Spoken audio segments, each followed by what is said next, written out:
Bonjour à tous. Donc aujourd'hui, on va parler d'éthanol. L'éthanol, vous avez sans doute entendu parler. C'est le nouveau carburant issu de l'agriculture, donc fabriqué enfin, de betteraves essentiellement. Donc pour convertir sa voiture en éthanol, il faut soit un kit qui permet de rouler à l'éthanol ou bien une reprogrammation. Donc moi aujourd'hui je vais utiliser ce boîtier là. C'est un kit E95, E85. Voilà. C'est un boîtier qui permet de convertir sa voiture à l'éthanol. Moi je l'ai acheté ici, donc c'est un modèle français, fabriqué en France. Voilà. Et ça va nous permettre de rouler à 100% éthanol. Et sachant que l'éthanol coûte entre 59 centimes et 80 centimes à la pompe.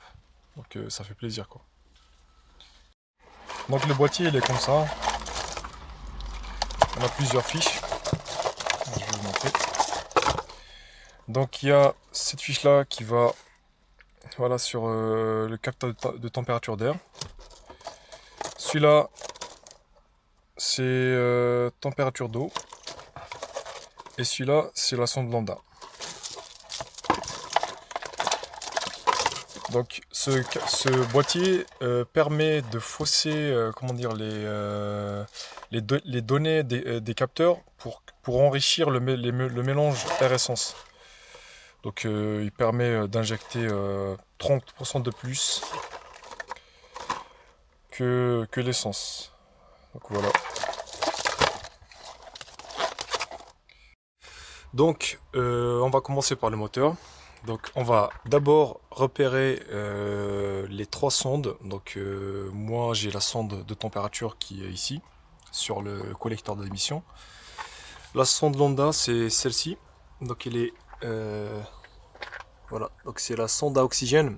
Elle est sur l'échappement. Donc moi les connectiques qui sont là. Et la sonde de température on va la trouver derrière. Je sais pas si vous la voyez. Elle est derrière. Voilà. Donc après avoir trouvé les capteurs, là il faut repérer les fils qui transmettent le signal donc au calculateur. Donc ici vous pouvez voir la sonde de tension, la sonde de température d'air. Donc il faut avoir une tension entre, donc ici voilà c'est affiché, donc entre 3,1 volts à 3,8 volts à 10 degrés. Donc nous on est à température ambiante, on va dire entre 20 et 40 degrés. Donc c'est entre on va dire 1,5 volts et 2,5 volts quoi. Moi je l'ai déjà repéré, j'ai pris un multimètre. Hop, voilà. Donc c'est celui-là, c'était le fil orange. Je vais d'abord mettre le contact.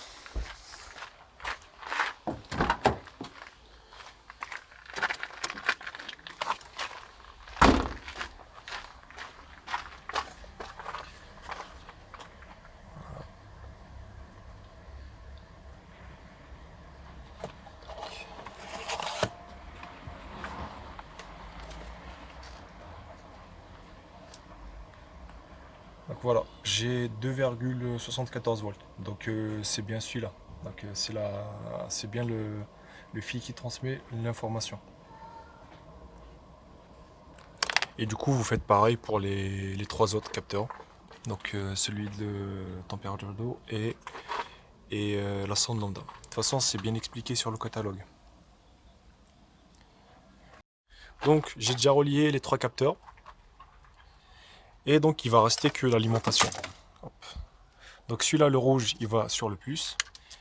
Et le moins, il va ici, sur la masse. Et pour le boîtier, vous le mettez dans un endroit qui sera isolé de la chaleur du moteur. Donc moi je le mets ici, derrière le phare, parce que comme ça il ne va pas bouger. Et, et il tient bien. Voilà. Donc me voilà de retour dans la voiture. Donc là a priori le moteur il tourne bien. Donc le ralenti il est bien à 800 tours minute. Il n'y a pas de souci. J'ai envoyé un moteur qui est allumé, c'est parce qu'au fait j'ai enlevé la fiche, la sonde de température. Et donc il a pris comme erreur quoi. Donc je l'ai remise mais il faut que je l'éteigne il faut que je l'éteigne avec la valise. Donc comme ça tout sera réglé. Bon, ben voilà tout. Ben je vous dis merci et à une prochaine fois. Au revoir.